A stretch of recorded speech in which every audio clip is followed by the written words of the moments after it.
Hello, I'm Executive Chef Joseph Schutze, and welcome to our kitchen. In today's demonstration, I will show you my recipe and technique for roasting duck or goose. This procedure will work for both of these birds.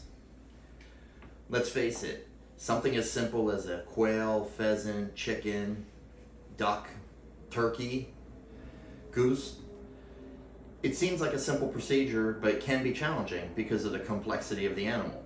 You have lean meat, such as the breast, then you have a much more dense meat, leg and thigh. How do you roast them all together as one and get them cooked at the same time? Well, join me now and I will show you how I do it. At this time, I'd like to extend my deepest thanks to all the current subscribers. Your support is very much appreciated. As for those who are first-time visitors or repeat visitors, welcome. And if you've not yet done so and like the content, please subscribe to the channel, give the thumbs up to the video, and hit the notification bell to be up to date with all of our latest posts. Let's get cooking. To begin, have yourself a pot of duck stock boiling. If you do not have duck stock, feel free to use a chicken stock or even salted water. So just like Peking duck, we're going to take some of this boiling stock and we're going to pour it over the skin of the bird.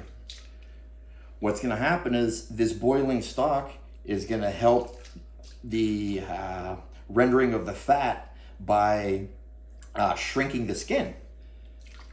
Very important when doing something like a duck or a goose because they are so much more fatty than a chicken or pheasant, turkey even. So now let's drip off some of the excess. Transfer this to a sheet pan lined with a wire rack, and we will then put it into the refrigerator and allow this to air dry overnight.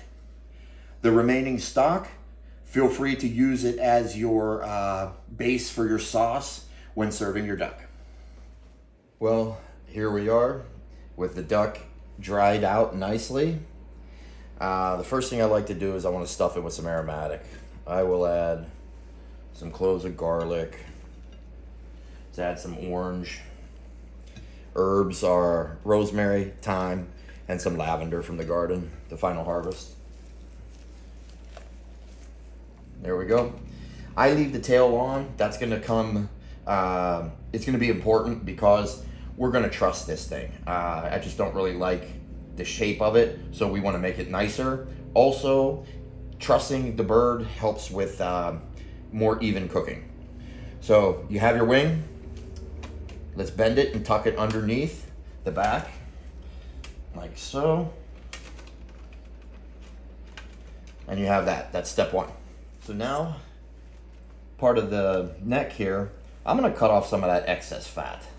We really don't need all of that. Then, take your butcher's twine. I will put it equal length. I have approximately 3 feet or almost 1 meter.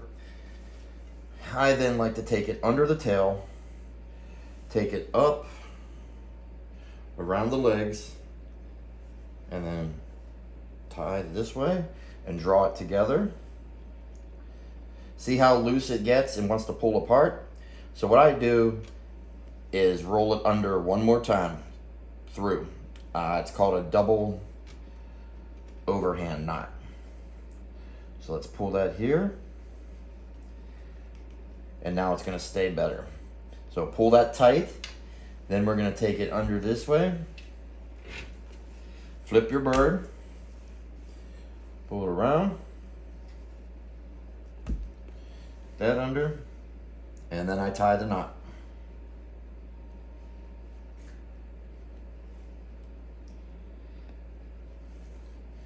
Little bit of excess, no problem. We cut that off. And we are ready for step one of the oven. Well, now I have my roasting pan prepared. I like to line mine with parchment paper as it helps with the cleanup.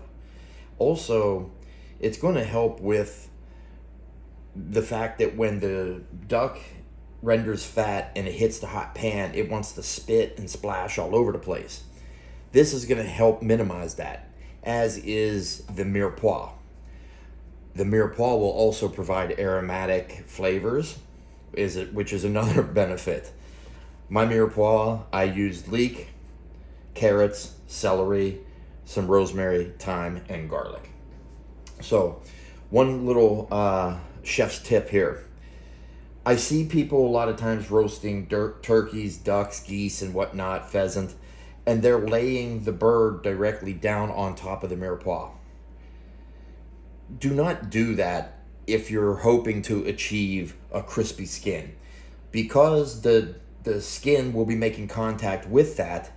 There is no air circulation getting through there, so it's not possible to ever crispen unless it's sitting in the fat, kind of like confit. So I recommend using a wire rack and elevate it so there is proper airflow to get the skin crispy. So let's move our duck to the roasting pan, and we're going to lay it in there breast side down. And what I like to do is just taking the tip of the knife, score the skin. You do not want to get into the meat though. Be careful not to do that. So this will help us render some of that deeper fat that, you know, even if the exterior is crispy, many times underneath is what is gummy, and it just kind of really ruins the dish, honestly. So I'm gonna hit a little on the sides here, not too much. And these scores are gonna enable the bird to actually self-baste. Season generously with kosher salt. And then we are ready to put it into the preheated oven. 450 degrees Fahrenheit. I will roast this for 30 minutes. Well, now that our roasting of the bottom has completed, you see the nice color on it, and it's starting to crispen up, not completely yet, obviously.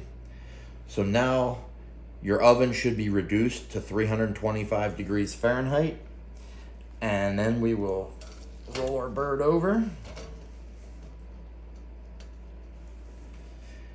and then go ahead and gently score this side as well.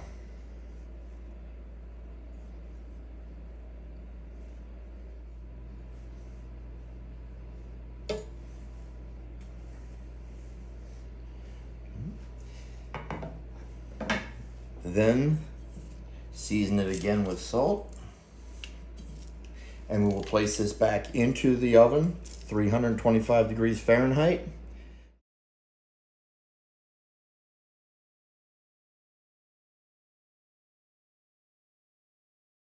Well, there you have my crispy skin roasted duck. Remember, this procedure will work on a goose as well.